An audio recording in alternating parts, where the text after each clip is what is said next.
Tay, may sasabihin po ako sa inyong importante. Talagang mag-uusap tayo, Ikit.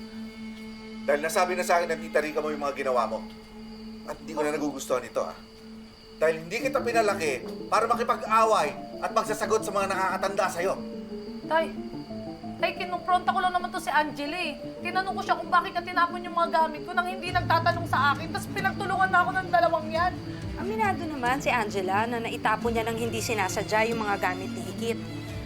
Pero kinausap ko naman siya and I offered na bilan siya ng mga bagong equipment para sa pagbablog niya. Pero minasama niya pa yung offer ko. Tay, hindi ho totoo yun. Tita, bakit naman kayo ganyan? Ba't napakasinungaling niyo? Ba't ayaw niyo sabihin kung ano yung totoo? Tay, ninudud ako doon sa may kakanin, tapos pinagsusungal na sa akin yung dahon ng ibon. Ikit! Tama na! Nag-iimbento ka na! Tama na! Tay, hindi naman ako gumagawa ng kwento eh. Akin yung video. Oh, sige. Ngayon mo sabihin nagsisinungaling sila. Sige!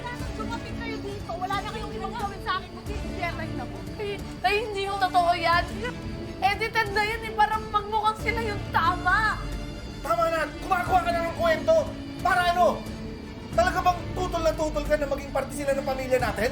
Ha? Kaya gumagawa ka ng mga kwento? Paano tayo magkakaayos na to, Ikit? Ha? Kung patuloy mo ako binibigyan ng dahilan para sumama ang loob ko sa'yo. Tay, nagsasabi ho ako ng totoo. Ba't ba ayaw niyo ako paniwalaan? Huling beses mo nang gagawin to, ah. Huwag mo nang uulitin ito.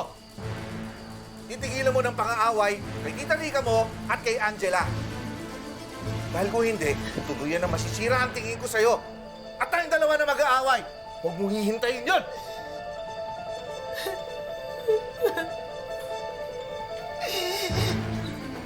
Sasama na ugali niyo.